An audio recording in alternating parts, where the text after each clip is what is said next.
Well, welcome everyone to the 167th episode of the 988 Crisis Jam Learning Community.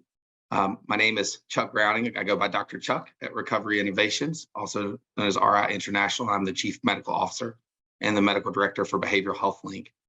So appreciate being able to be with you again as a host. And I'm very excited about our agenda and show to present today. We'll be getting to our presentation very shortly. We'll be with Samantha Bunecke and Daniel Kornfield from Dignity, Dignity Best Practice, who are going to be talking about mediation and its involvement in a novel innovation that's been present in Dayton, Ohio, first in the country, and they're going to be sharing its interactions with the crisis system in Dayton, Ohio. So looking forward to that as we move forward.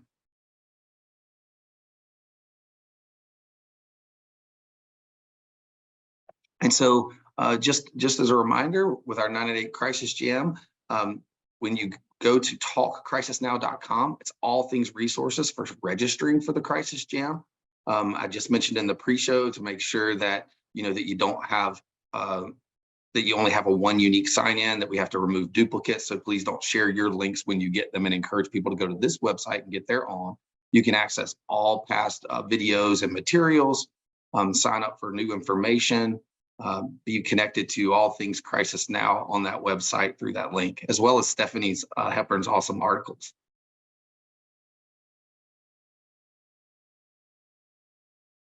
It definitely lets you get some of the recent jam highlights, which we just shared and talked about. Dr. Margie Balfour's presentation last week, and the connection with all of the folks from Southern Arizona and the Tucson area, Pima County area, talking about the crisis continuum. And I think it's going to be a neat layering and connection to the things we're talking about today.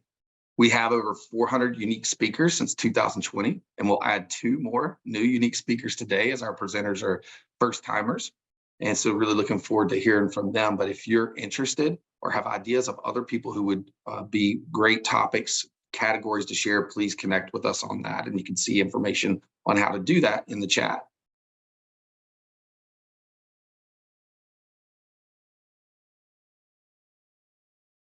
And going forward, this is in our things in the news. We've got some more news coming up just a little bit later in some of our other presentations with our partners. But one of the things is today is the last day. If you have want to submit 988 Lifeline communications materials for SAMHSA's compilation video, today is the last day to get this ready to present and send into them. So just a reminder on that.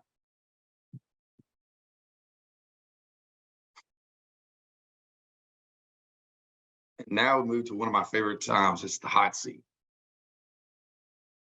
So we're going to introduce James Russell and Danielle Long, who are both with their, James is the Director of Access and Crisis Services, and Danielle is the Crisis Continuum Manager in the Santa Cruz County Behavioral Health System. Are you guys able to join? It looks like they're having some difficulty logging in. Okay, thank you, Georgia. Well, I'll tell you what, if they can get on, just please shoot me the info to let me know, but otherwise we'll plan to go through with the audience to be able to do the question. So since today's talk is about mediation, we created a question that would be a new one to really talk about the history of mediation. And mediation is about helping people understand the interests and needs of the other person, find compromises, and reach a solution. So our question revolves a little bit about the history of that. So what ancient civilization is credited with the earliest recorded use of mediation as a conflict resolution method? So if you're in the audience and your poll should pop up, please give us an answer, because it looks like we will go with the audience's choices and see how we stand. So we've got the Sumerian society, China, Israel, Greece, and the timelines of when that might occur for your answers.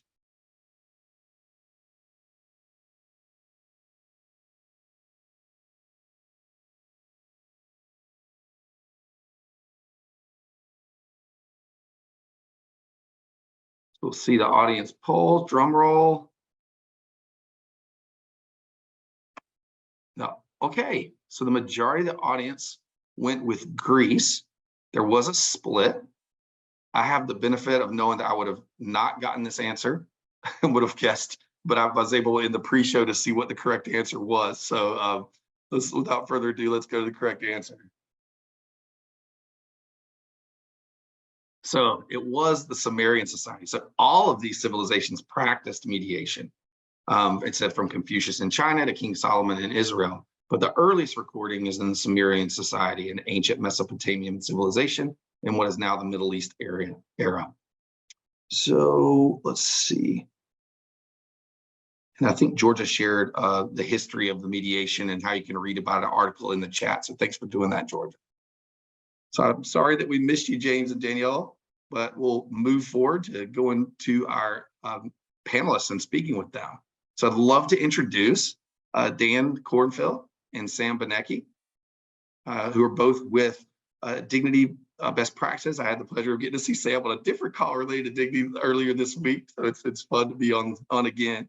And you know, as I introduced briefly at the very beginning, Dayton, Ohio has had this really novel, first in the nation use of mediation response teams and having a civilian unit that takes calls connected to 911 and things like that. And they're going to share with us a lot of cool and interesting information about this as another part of the continuum of crisis care. Thanks so much, guys. Yeah, thanks so much, Chuck. Good morning, wonderful people. I'm Dan Kornfield. First time presenting on the Jam, but certainly have been a participant and a big fan of learning communities where we can all learn from each other in spaces like this. And here with my colleague Sam, who you'll hear from on the next slide. We're with Dignity Best Practices. It's a small nonprofit consulting firm that helps cities and counties, and we get the privilege of working with cities and counties to launch and improve programs across the country. And usually that's in the behavioral health space, so very similar to the sweet spot that you all are in. But sometimes we branch out into adjacent spaces that we get to learn from. And today we're going to be talking about one of those cases that we think is relevant to behavioral health. So kind of bringing in the mediation concept to this space for you all. And when we think of behavioral health crisis, we often think about an individual in crisis. And today we want to shift that lens for a moment to think about someone who's experiencing relationships in crisis oftentimes. And what does that mean for our responders in terms of what they can catalyze as a result? Sometimes when there's a conflict on a behavioral health call, the go-to response is de-escalation. And that makes a lot of sense. That's an important part of the toolkit. But we want to press one step beyond that and say, is there an opportunity to improve relationship here in the space of that conflict? So we're inspired by the case of Dayton, as has been mentioned. And there's two reasons we're bringing this up. The first is that your teams already deal with conflict every day. Right. So whether it's a 988 call taker, a mobile responder, someone in a crisis stabilization center, there often is the need to interact with people who are having a tough time with other people. So we're interested in saying, what lessons can we learn from Dayton that was focused on conflict calls that could be relevant to strengthening the hand of your folks in behavioral health? The second reason is that we see this as a big opportunity in the alternative response space. So there are different estimates as to what portion of 911 calls are behavioral health related, and typically anywhere from 3 to 30%, depending on who you talk to. But if we think about that as maybe 10% of 911 calls, nonviolent conflict calls are the next 10% that in our mind and through our experience in Dayton don't necessarily need an armed response from a law enforcement officer. And so this is an exciting space that either your teams may choose to grow into to take new kinds of calls, or you might be collaborating with another team in the field across the next 5 years that is a mediation-focused team. And so this is just putting that on your radar and giving us all something to think about in that regard. So I'm now going to turn it over to my colleague and the next slide to talk about the intersections between behavioral health and crisis response conflict. Yeah, next slide, please. Thank you so much. So Dan stole half my talking points. But one of the things that we've become very familiar with is this intersection of personal crisis and interpersonal conflict. One of our roundtable guests, who I'm hoping will be able to join us at the end, Shri, said, conflict is a crisis in human interaction. And when she said this, it was just such a aha moment. What you will hear for a lot of these calls is if law enforcement responds to potentially a disorderly person, a neighbor dispute, a lot of these, there's often a behavioral or mental health component that can be underlying these issues. And so understanding how mental health and conflict coincide can be beneficial both for law enforcement and for behavioral health practitioners.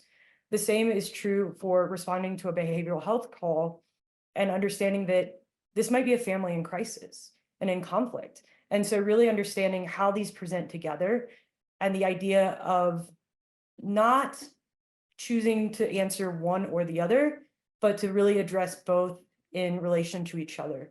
It's kind of the same concept of how we used to think about substance use, of we treated addiction and then we could worry about anything else. And the reality is actually to really help people in substance use, you have to treat them simultaneously, co-occurring. The same is true in personal crisis and conflict. If you only address the crisis and ignore the conflict, then often you'll end up in the crisis situation again. Same as if you go and you respond only to a conflict and you don't actually try to see what is the crisis, like what is the need that isn't getting met. And so we're really excited about this. We've been very excited about our work in Dayton. And Dan's going to be able to share some of the insight that we've seen based out of our work in Dayton. So I'll turn it back over to Dan. Thanks, Sam. Next slide, please. So what happened in Dayton? Well, as with many of our communities, almost 4 years ago now, when George Floyd was murdered, there was a response from local governments to say, we need to do better, especially in relationship to our African-American communities, but also in general, in terms of how police is interacting with the public. And in Dayton, they set up a community-based public safety reform commission. And that commission called for an alternative response program. And interestingly, so this was at the city level. The county already had a plan for improving behavioral health mobile response calls. But the city still wanted to do something innovative. And with the assistance of Amos Irwin at the Law Enforcement Action Partnership, they came up with the idea of what if we built a team that responded to conflict calls instead of just individuals in crisis? And then they decided to bring us in, Sam and I, to help implement that, to figure out the protocols, the job descriptions, the training, and launch the first team. And that was exciting, but it was also nerve-wracking, to be honest.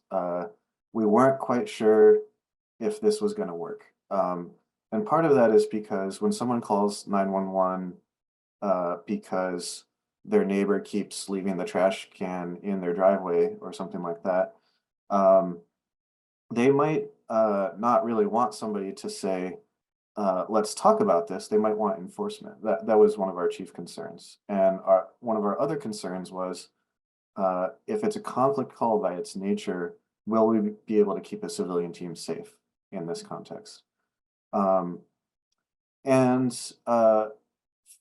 We were fortunately 3 months in, and then 1 year in, and now 2 years in, delighted to be able to say, this is actually really working.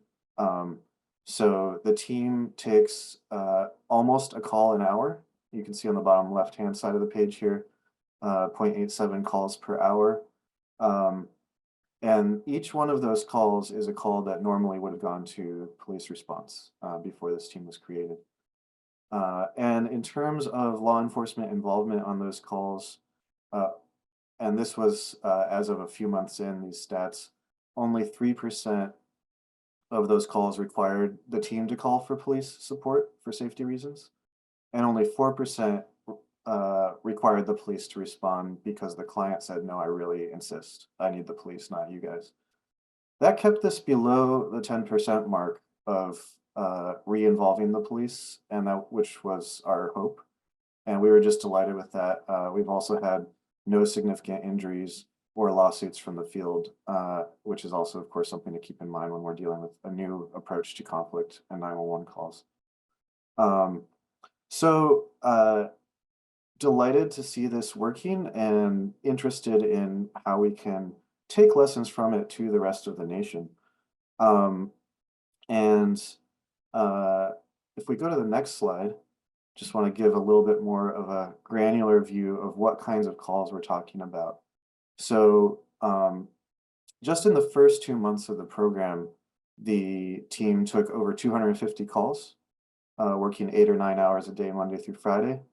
And here you can see the breakdown of the portion of which call types they were taking. So neighbor trouble, noise complaints, peace officer requests, which is a very broad category and can mean many things, as you might imagine, and so forth down the list. A lot of these call types we had anticipated in the planning would be call types that this team would take, and some were new, just based on what was actually transferred to them or what they found they could do well. So the disorderly subject line was not in our original call types list, but as trust started to be built with the police department, which we're going to talk about in a little bit more depth later, they started using the radio to call in this team and say, we think this would be a better call for you. And so that became in the top 4 of call types, which was great. Parking complaint, also one we hadn't originally assumed would be relevant, but it turns out that if you have the police enforce or a tow truck or something like that, that resolves the problem once. But oftentimes these are long-standing disputes. These are neighbors or business neighbors or what have you that have an ongoing issue. And with a little conflict coaching, it's possible to change the dynamic between the parties as opposed to just resolve it for today. We have a question in the chat about whether schools call and relationships with school resource officers. Sam, do you want to take that one? Yeah, so when we were setting this up, we were really privileged to have a lot of engagement from all of Dayton agencies. 2 of members are going to be here at the end of this conversation, which is Major Mawson with the Dayton Police Department and Therese Harrison with the Dayton Mediation Center. But one of the other agencies that we spoke with a lot was not just school resource officers, but the head of the schools, and trying to understand how both truancy showed up, as well as what it meant to have juvenile calls. So juvenile calls is a major concern for Dayton, not because it is extensively happening, but because there's trends that we were able to see through the data and what type of calls were coming in and how those were showing up. So a lot of youth in like group homes, foster homes, they were really just having a hard time, and people were at a loss of what to do. One of the other things that was really important and informative for us is Major Mawson explained Ohio state law, which is if a youth has run away, then law enforcement has to show up. So there, kind of, Dan will go back into it of how does the relationship between law enforcement and these programs really matter, and how can we use both to support, the community in crisis? Thanks, Sam. Let's go to the next slide, which is going to add something on the right-hand side of our view here. So the left-hand side was calls that were actually taken.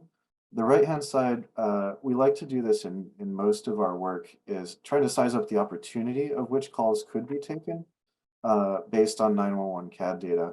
And one of the real challenges here, so this is a look at 2 weeks of data. So if you divide these numbers in half, that could be how many calls could be taken in 1 week. And one of the challenges is that CAD call types are usually not designed in a way that really reveals whether the call is appropriate for a civilian response team or not. So you have something like a disorderly subject call. 2 out of 4 of those might be perfect civilian response calls, and 2 out of 4 of them might be actually highly dangerous, depending on the situation. And so what Sam did is she read through hundreds of the call notes on the CAD call types and recategorized them. So what you see on the right-hand side here is a curated list of which calls would be appropriate for this program. And the bottom line here is there's lots of opportunity, right? Lots of opportunity for this kind of work and for these kinds of calls. So I want to take it to Sam on the next slide to tell us more about like what were our lessons learned that would be useful for all responders in this space. In true us fashion, we're going to sprint to the end. We're very passionate about this and are really excited to share it. Some of the major takeaways is crisis responders already do a lot of this work organically. A lot of things that would be needed to bring field mediation into these settings, crisis responders are doing every day.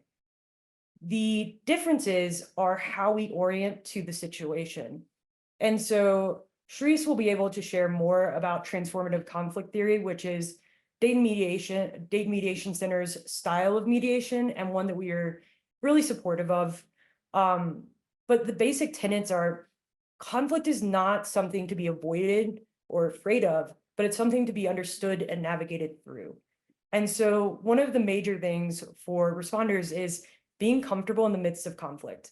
So instead of it being a deterrent of if you show up on a behavioral health call and there are family members that are really struggling in that moment, whether that is yelling, being frustrated, really discerning the difference between conflict, agitation, and violence, and being very mindful of how these things are identified in our society, and saying, when can we sit in this a little bit longer, and when can we help these people move through this experience, move through the conflict, and really end up in a better place at the end of it. The other kind of main things that we are really passionate about from transformative conflict theory is it aligns beautifully with trauma-informed practices and principles. So the idea of resisting being directive, really trying to empower the person, giving them agency, honoring their autonomy and helping them kind of understand the situation and move through it how they think is going to work for their family and their situation. There's a lot more I can say here. I'm gonna kind of keep myself concise, but one of the main takeaways that I've experienced doing this work is we have great principles. Trauma-informed principles are a thing of beauty. The same with field mediation principles. They are beautiful things in theory, but they only become effective when we can turn them into practice. So how do you take these principles and translate them into a skill? How can you show up on a scene and say, how can I express that I'm okay sitting here while this family is struggling? That I can listen to both sides and really allow them to come to a solution that's going to work well for them. And by doing this, we expand the types of calls that we're able to go to and the way that we're able to support and help members and like communities in crisis. So with that, I'm going to shift it back to Dan to hit highlights of law enforcement. Next slide, please. We're not going to be able to cover this slide in depth today, so we can just form a bit of a teaser if anybody wants to hear more. But this program wouldn't have worked if we hadn't built a strong, trusting relationship with law enforcement. And one of the top left-hand point is the main point that I think I want to just make sure we convey before we move on to our roundtable, which is that in our experience, a lot of us want less law enforcement involvement with crisis calls. But paradoxically, the way to achieve that is to build a closer relationship between civilian teams and law enforcement so that the trust is there to allow civilian teams to take those calls and to actually have law enforcement voluntarily turn over more of those calls as referrals to the civilian team. In this case, we were able to build that trust through a working group that designed the program with law enforcement at the table, along with EMS, 911, and the city. And The trust was maintained when they started to see the team consistently respond in the field. So if police calls for someone else and they show up well, and they show up on time, and they show up consistently, they'll start using that over and over again. When it's sometimes they show up, sometimes they don't, that starts to break the chain of trust. And so consistency was a real key thing in this process. Next slide, please. So in wrapping up, what does this mean for you all and your teams? One, we recommend checking out transformative conflict theory at the Institute you can see on the page. And secondly, find out if you have a community mediation center in your area. If you just Google mediation centers, a lot of those are not community mediation centers. They're more focused on court assistance and divorce. But community mediation centers have the skills of the types that we're talking about, and those can partner with your team and do training scenario-based exercises that could be really valuable. Next slide, please. Finally, while the transformative conflict theory system is really helpful for a controlled environment, we had to make some modifications to it for the unpredictability of a field environment. Just like a lot of therapists can't do quite the same thing on somebody's porch as they would do in their own office. And so we're building a toolkit around that. If you'd like to participate in providing feedback on that tool creation, contact Mary on the slide. And we also have a link for just being in touch with us and our work. And that's it. So wrapping up, we think mediation is a tool that your team already employs implicitly. We encourage you to think about whether it's a space in your training and your coaching and your scenarios that gets as much attention as it deserves. And we look forward to being in touch and being in dialogue. Thanks so much. Thank you, Sam and Dan. There's also links in the chat placed in by Charisse and by Mary for Dignity Best Practices and the National Association for Community Mediation's website. This is really interesting to me, thinking about it in relationship to the current services that we talk about a lot here and how to translate those skills in, but also that at least through the stats that you shared, Dan, I think it would have been 93% of those calls that were identified to the mediation team did not require law enforcement to go out in the community to help have a successful response. So it's just an interesting new concept of another way of continuing to evolve how we look at that. With that being said, I would love to start a roundtable. Introduce to you Major Chris Mawson and Charisse Hairston. Major Mawson is a Commander Operations Support Division of Dayton Police Department, and Charisse is a mediation coordinator with the Dayton Mediation Center. So I guess since your name's up on the top, Major Mawson, if you kind of start with your reflections, and then we'll come to you, Charisse. Not a problem. Good afternoon, everyone. Thank you for having me on this roundtable. I do appreciate it. When this was first pitched to me, I'll have to be honest with you, I was kind of resistant to it, right? Law enforcement, we're kind of resistant to change. Thankfully, Dayton had a mediation center that has been operating for as long as I've been a police officer. They've always been there. And we've worked through conflict with them more in a secured setting instead of out in the field. So when this first came up, I did have some reservations. One of the big things that I think was very important was the fact, as Dan and Sam said, is we got everybody together on the same page, everybody working together. This wasn't an attack on law enforcement, or we're going to take your job away or defund or anything along those lines. It was, how can we take calls away from law enforcement that law enforcement doesn't need to be going on? And then how can we, as a city, provide a better service to our citizens and individuals that need our help? So as the process went along, I am now one of the biggest proponents.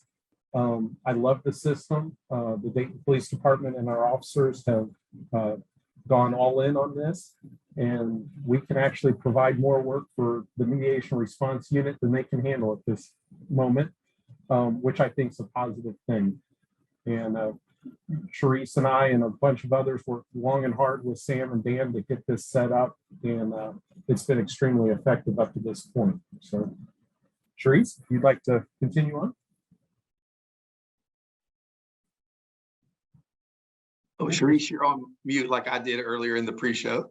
Yes. Lovely to see you, Major Molson. It's been a while. And so from the, I think mediation, community mediation is probably new for most folks. So I think if you're interested in wrapping your head around what community mediation is, I think that would be helpful. Some of the call types that we do respond to in community mediation before the creation of the creation of MRU, those were some of our call types. So, you know, we deal with neighbors and family and businesses and organizations. And so I think the recognition and the recognition that mediation in a room seeming more controlled and then taking that out into the field, I think is something that, you know, we're continuing to think about how that meshes. What I would say about, I love Dan's comment about that this really is about helping change the dynamic between people. And so transformative conflict theory, really, that's the focus. And so before you can really figure out what you need to do, any of us, whether we're calling 911 because of our neighbor and it's an acute crisis, or we're dealing with something that happened at work or in our family, what happens to our brain? You know, if we think about the neuroscience of conflict and what's happening in the brain, you know, we're really going into survival mode. And so before you can really support people to make informed decisions, you really need to listen and hear what they need to say. And so, as Sam pointed out, many of the principles of trauma-informed care align very beautifully with transformative conflict theory, which is a specific approach to conflict that really does say that it's a crisis. You know, we may not use the language of neuroscience or the neurobiology of trauma, but it very much are those things. And so whether we're in a controlled environment at a mediation table or whether we're out in the field, some of those principles are still there in terms of using our skill to help people say what they need to say, however they need to say it. And if they're calling 911, they're pretty hot about it. And so that work that we're doing out in the field, we do in the mediation room. Out in the field, we do have to add in those different layers of the situational awareness, and certainly the crisis prevention techniques and around de-escalation are critical to this work. And so we spend a lot of time training our MRU field responders, many of who come in with some of that expertise, but adding in mediation. And so what I would say from our perspective, we're really rooted in this idea that if you can help people address the crisis, whether that be transfer of the kids, whether that be the trash can, you know, everybody, I think most communities have these really, at least in the United States, we have these really large trash cans, and, you know, some neighbors leave those trash cans out all the time, way after trash. And if that happens to be something that's upsetting to you, that's your crisis. And so I think our field responders are just really wonderful in how we're approaching that work. So those are just some general comments. I think what we're trying to do is really de-escalate, help the person, help the people kind of de-escalate down. And our skill set as mediators, transformative mediators particularly, really is helpful to that. So those are my kind of opening comments, and it's been really neat to see us evolve our thinking in this work. Thank you so much, Major Mawson and Sharice, for sharing your viewpoints in this. And we've got to go to our partners in just a second, but I think Sam had just a quick wrap-up comment after the roundtable. Oh, you're on mute too, Sam. Wow, skills. I see that somebody put in a link to the CSG program highlight of the Dayton MRU, so please check that out. The other thing that I will say, because we were fortunate to have Sharice and Mawson here, is this work would not have been possible if it was not for the collaboration of all of the Dayton agencies. And so we were really fortunate that everyone showed up and wanted this to work and really were authentic, highlighted great questions, but it was all for the effort of how do we make this successful. And so that is something that for DBP, we are very grateful of, and also was just of huge benefit to the Dayton community. Thank you all so much for sharing something innovative and novel to the learning community. So next we go to our partner updates. I believe we've got Richard McKeon for SAMHSA updates. Thank you very much. Pleasure to be with you as always. So two things that I wanted to mention to folks to make them aware of. One was there has been some recent activity and an announcement from the FCC chairwoman regarding the issue of geo-routing.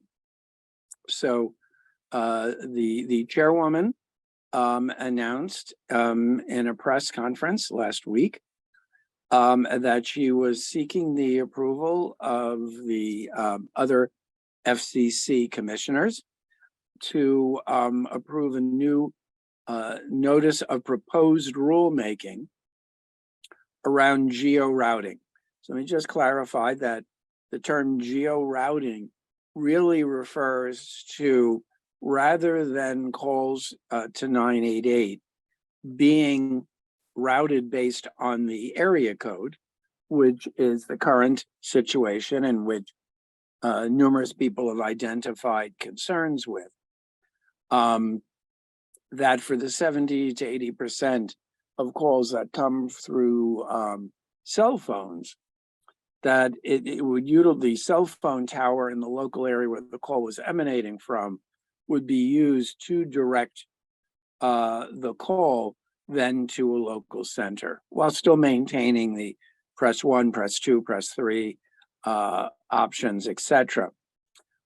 So this would mean that, for example, if I, with my Maryland cell phone, am visiting Tucson, Arizona, as I will be at the start of next week for a SAMHSA Crisis Design Policy Academy. If I was in crisis and I called from Tucson, my call would get redirected to Everymind in Rockville, Maryland. But with geo-routing, it would stay in the Tucson area. Now, what this does not do is does not give the same kind of much more precise location information that 911 has, which is pinpoint, not 100%, may not be able to tell the difference between being on the 13th or 14th floor of a Manhattan skyscraper, for example, but pretty close location information is part of 911. This would not do that. And this would alleviate some of the privacy concerns that have been expressed about better location information being available. So geo-routing is less of a compromise really on privacy for the many people who are understandably concerned about that as an issue. So it's really important to have the distinction between geo-routing and geolocation in mind, but also in terms of the process that the FCC uses. The next step will be the chairwoman has announced her support for this. The other commissioners will be voting. Presumably they will approve it. And then a formal notice of proposed rulemaking will be issued. And then anyone who wants will be able to weigh in. If people recall some previous FCC notices of proposed rulemaking, they ask a series of very incisive and important questions, ask for feedback. Then after the time period for comment closes, they review that carefully before issuing a final rule, which always includes a detailed explanation of what feedback they took, what they didn't, and why. So that's really important. Now, the press conference that took place on Capitol Hill was a great event to participate in. The chairwoman of the FCC, but also the co-chairs of the Senate Mental Health Caucus, Senator Padilla from California, Republican Senator Tillis from North Carolina, HHS Secretary Becerra was there. And this immediately followed a Senate Mental Health Caucus briefing that had taken place. It was a briefing for staff that was sponsored by Senate Mental Health Caucus for congressional staff around 9/8/8. I was honored to be able to participate on that panel, along with Tia Dole from Vibrant, Heather Hendrickson from the FCC, as well as a representative from CTIA, the telecom industries representative. So all in all, it was a very exciting and important day. And, we will certainly try to communicate to folks when the FCC notice of proposed rulemaking is live, because anyone who wishes to weigh in would be welcome to do so at that point in time. So that's what I got. Thanks so much, Richard. We're going to move to NASPID. I'd like to introduce Dr. Deb Pinels to speak a little bit about an update related to ERPO laws. And hey, Deb, it's always good to see you. Hey, And Chuck. I feel like the last couple times we've met, I was like, all right, Deb, you get 5 minutes or less to speak on a major topic. Go.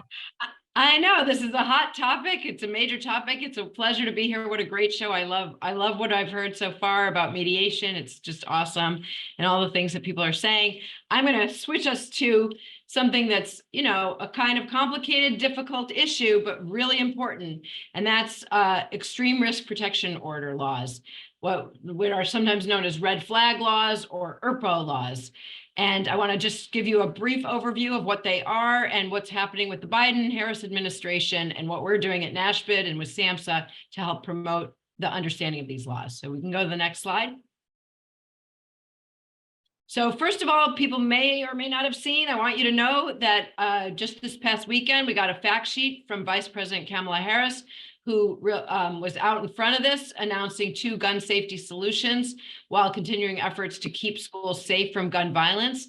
One of those solutions relates to the extreme risk protection orders, and then the implementation through the Bipartisan Safer Communities Act of different strategies to help move the system forward in this particular area of the crisis space around gun safety solutions. Next slide. So first of all, people should know there's 21 states that currently have these laws. There's some urgency. Biden-Harris have urged other states to pass these laws. People know, part-time in Michigan, and in Michigan just passed its law. So several states are really on the move with these. They provide a capacity. What are these laws? So they provide the capacity to have guns removed when a person is thought to be dangerous, with due process protections related to that individual's right to bear arms. And so it's really important to realize that these laws can have the potential to prevent suicide and risk of harm to others by having that immediate gun removal, and it helps provide a community solution to reduce risk. And what's especially nice is that it doesn't specifically focus on mental illness, so they're not stigmatizing. It's if the petitioner, and there's legally authorized petitioners, feels that that person is a risk due to the firearms, they can petition to the court to have that firearm removed and restrictions on purchasing. The implementations of these laws can benefit from training and technical assistance where needed, things like this, even this brief spotlight, to tell people that these laws exist and what they can do and how they can be helpful. Next slide. So what was announced was that there's funding availability, again, with an urging of the 29 states to think about passing these laws. And then the announcement of a training and technical assistance resource center that is funded by the Department of Justice Bureau of Justice Assistance Grant that again was made possible by the Bipartisan Safer Communities Act and is run through Johns Hopkins Center for Gun Violence Solutions, where they've had a long history of trying to look at smart gun laws. Forthcoming information will be through our technical assistance series that NASHPD and SAMHSA are working on. We have a paper in draft right now and hoping to get that out for people who are interested in the mental health space as well. Next slide. So let me just highlight again that these ERPOs are part of a safety net within the crisis continuum. When you have someone that is at risk related to firearms, it's important to know what you can do about that. Sometimes people aren't sure. So that's where these laws come into play. It will require, implementation requires partnerships, mental health leadership, providers, law enforcement, courts, because it has to be orchestrated in a way that's going to reduce risk and not escalate risk. And it supports ongoing attention to the need to have means restriction to reduce harm. We know means restriction is a major component of suicide risk reduction. And so that's, and it can be so as well for violence risk reduction. So it's important for people to be aware of this and realize there's more to come. Check in with your local community and your local state leadership to see what's happening in your state. And we at NASHPD are really excited to help promote the education and training about these things. Next slide. Thank you. Thank you, Deb. You can go through more material in a shorter amount of time, better than anyone I know. So thank you for sharing that very valuable information. And next, I'll bring up our Medicaid partners. We're gonna have a segment with Tom Betlock and Paul Galdis. Chuck, how are you? Good to see you. Good to be with you Hey, today. Tom. We're going to continue our dialogue around Medicaid. We started the new year with wanting to have folks sort of take on a New Year's resolution of being more proactive in engaging Medicaid and really looking to Medicaid as a partner to help sustain and grow and enhance crisis services in your state or in your region. In February, we did a survey on the crisis jam and looked at sort of areas of importance in terms of the ability to leverage Medicaid for financing or technical assistance with CMS. And today, I thought it'd be good to have a conversation with Paul Galdis. I had the great pleasure of working with Paul when he was with the Medicaid agency in Arizona, but he's also, I know, been working with a number of different states and their Medicaid programs and advancing crisis in his current role. So Paul, I just thought I'd ask you sort of, how do you look at partnering with Medicaid in the various states or regions in which you're working? What is your strategy? You know, I think when it comes to creating sustainable crisis systems, it's the biggest step and one that's often missed. You know, coming from Arizona, Tom, we operated a crisis facility here for 30 years, and many of you on the call have probably toured some of the facilities in Arizona, looked at the crisis system. The thing that should be noted in there is 30 plus years ago, Arizona Medicaid created a path in which you could be reimbursed where there's sustainable services for those things. So we operated in 9 states with facility-based crisis care last year. And there's different challenges. And one of the lessons we've really learned is that you not only engage in looking at regulations and partnering with behavioral health leaders, but when those are not in the same department as Medicaid, you have to have those conversations, Tom. And they're not easy. There are still multiple states where we operate where they will tell you that crisis care isn't necessarily a covered service at this point. So sometimes you have to tackle that to start. Sometimes you have to look at coding, reimbursement structures. And the unique thing that we have in Arizona are carved out managed care organizations that are regional behavioral health authorities. They're responsible for a crisis system. So I'm not negotiating with 10 managed care organizations. It's one to create a path. So these are sort of the unique things that I think anyone looking to advance care really needs to get out in front of. If you're going to be sustainable, you want to leverage the federal match where you can. Yeah, I think oftentimes we hear about the fact that, you know, Medicaid requires a waiver or other things like that. And it's really important to understand, A, what CMS allows for within the covered codes and to be able to go to a Medicaid agency. But I also think it's just as important to be able to show the Medicaid agency how it works in the field. And sometimes people don't necessarily have an appreciation of the continuum of crisis services and how that works and how Medicaid can actually step in terms of being a sustainable financing source and what some of those levers are. So, Paul, you know, I think the work that you're continuing to do to try and support crisis expansion in a variety of different state markets is incredibly important, and would encourage everybody in the call to be thinking about how do you engage Medicaid in a thoughtful manner to advance crisis systems in your state. So thanks so much for taking a few minutes out. And Chuck, I'm going to turn it back to you. Thank you, Tom. Thank you, Paul. So next we'll go to our states. I think we're going first with Stephanie Pasternak from NAMI. And then Stephanie, if you wouldn't mind, just lead into introducing Shelley for her portion from Vibrant. Absolutely. Thank you, Chuck. Good to be with you folks. So just 3 states we wanted to update you on today. Of course, state sessions are still ongoing. I wanted to start off with a couple of states that have 988 telecommunications fee bills pending. Starting in Vermont, this is structured a little bit differently from what we've seen in other states. And I'm talking about House Bill 657. Basically, this is a big effort to revise Vermont's telecommunications laws, and they have what is called a universal service fund where all their fee revenue goes into. And this bill would make 988 one of the allowable uses for that revenue.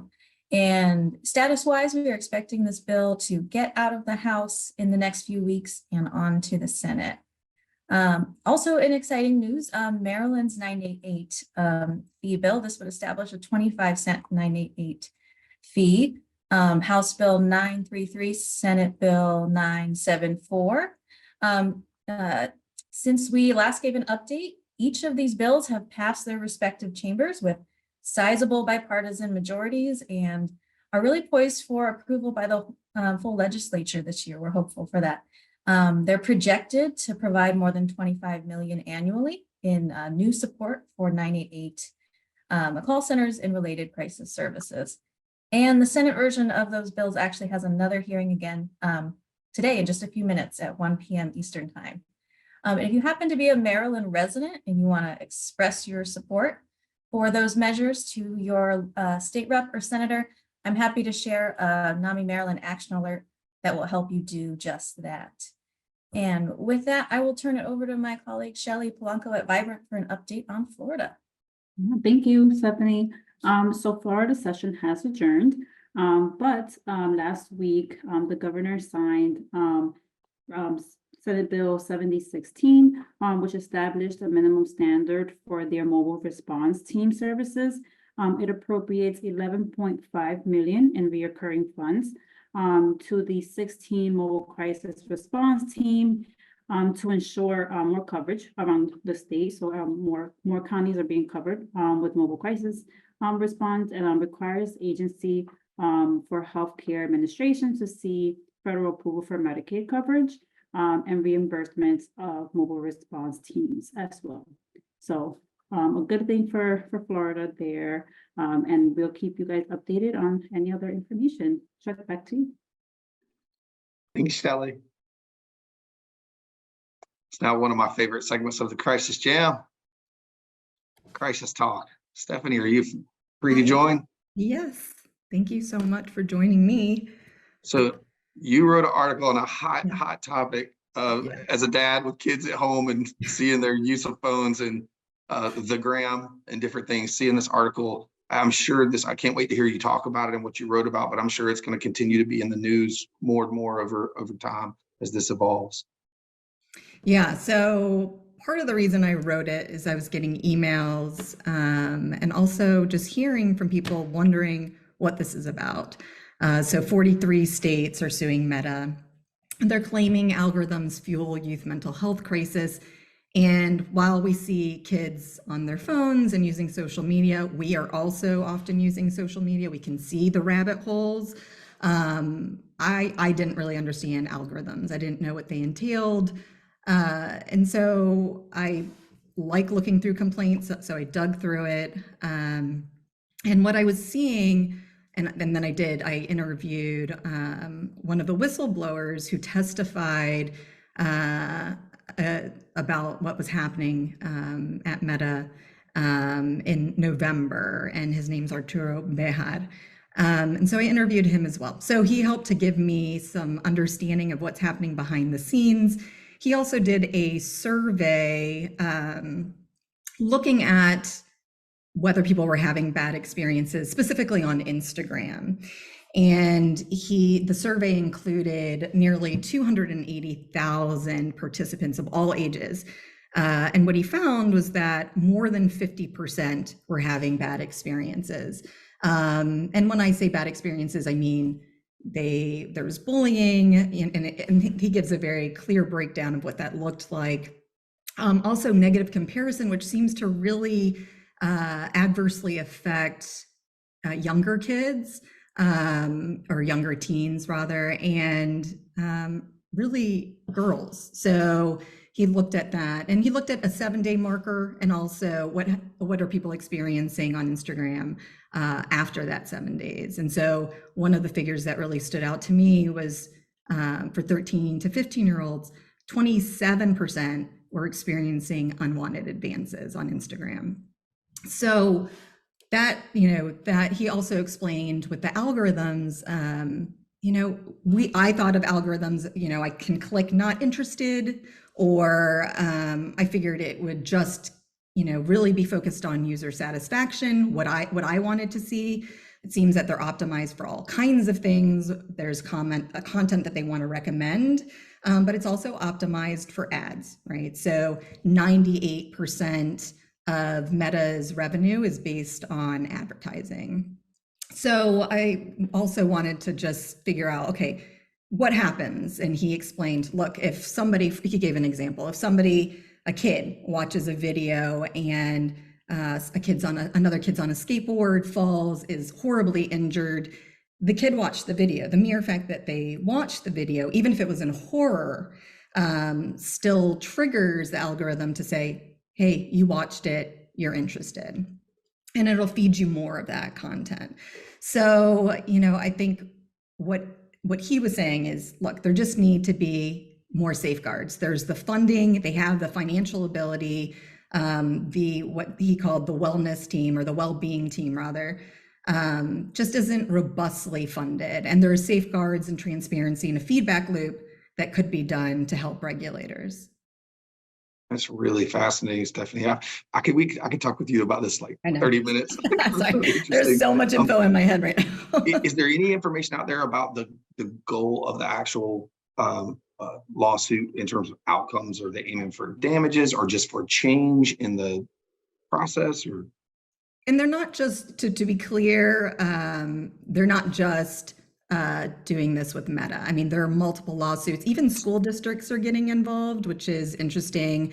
And what they want is for there to be change. Now, I don't know. So there's a bill on the Senate that's making its way through the Senate. There is no companion bill in the House at this point, and what it's called the Kids Online Safety Act.